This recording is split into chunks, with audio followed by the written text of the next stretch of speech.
My name is DJ Parker. I'm 20 years old, and I've lived in Key West my entire life. I was raised in a Christian home. I have 5 older sisters, and all 6 of us and my parents we went to church every Sunday. That's just all I remember. Being a good person came easy to me because that's what I was taught, and being seen as a good person was easy, but that's really all I was doing. I wasn't living boldly for Christ, and I had accepted Christ, but I hadn't made it personal. I was kind of lying to myself and lying to God. I definitely was. And this went on for years and years. It actually led me to make some compromises in my life that I was just not proud of, and it led me into the darkest point of my life. On my way out of that is when I met Scotty again. Scotty, we met as young boys, but we didn't know each other.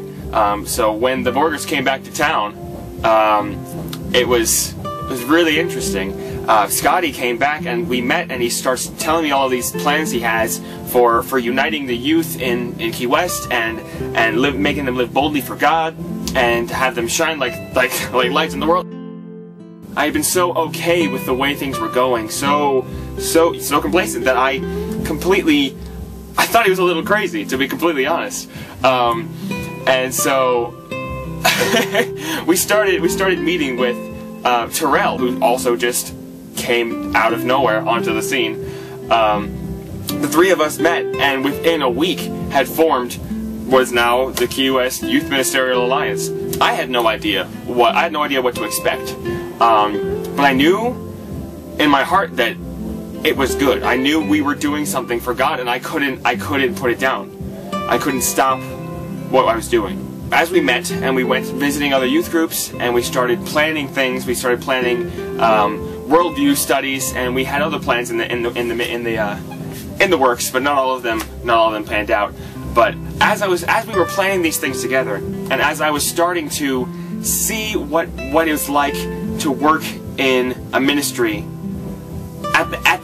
at somewhat of the administrative level, I've always been just a worker whenever we go do things in the church. It's good, it's very good, but I had never made it real to me at that point. I was just following orders. When I started to work with the YMA, it made things clear for me that I had no idea of before. The idea of being a spiritual leader, the capacity, the role that I would end up filling with that, struck a chord in me that I did not expect. While we were building up to our final event for us at the time, at least for that season, Operation Activation, the giant meeting in the park, where we had praise songs and we had speakers from around town, different pastors, and even spiritually mature youth. I wrote a sermon and had the honor of delivering it to the crowd of kids and adults that were there. And I have to say, nothing in my entire life as a Christian, nothing I've done in ministry, nothing I've done helping anyone ever, anywhere, has felt like that felt for me. I've mentioned it several times before. The only way I can describe it is that you know it. You know when the God of the universe is smiling on you.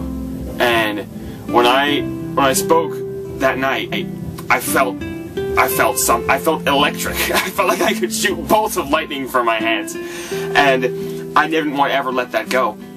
And I knew immediately that this is where God wants me to be. Maybe not as the next pastor of the next mega church that will save millions, but as a spiritual leader, someone who can dig into the text.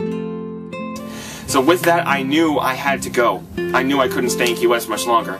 I started looking for Christian colleges, and I'll spare the story for this one, but a long series of obvious works of God led me to where I am now, the school I'm at now, Liberty University, and I could not be happier right now. And I thank God almost every day for what happened to me and what He did to pull me out of where I was, I thank him for putting Scotty and Terrell and Cody and all the guys and all the guys from the YMA, all the people, not just the guys, there just happen to be a lot of guys, all of them who got me to wake up finally and got me to fully understand what God wants for my life. Well, no one fully understands, but I'm facing the right direction now, and I'm sprinting. I'm going as much as I can.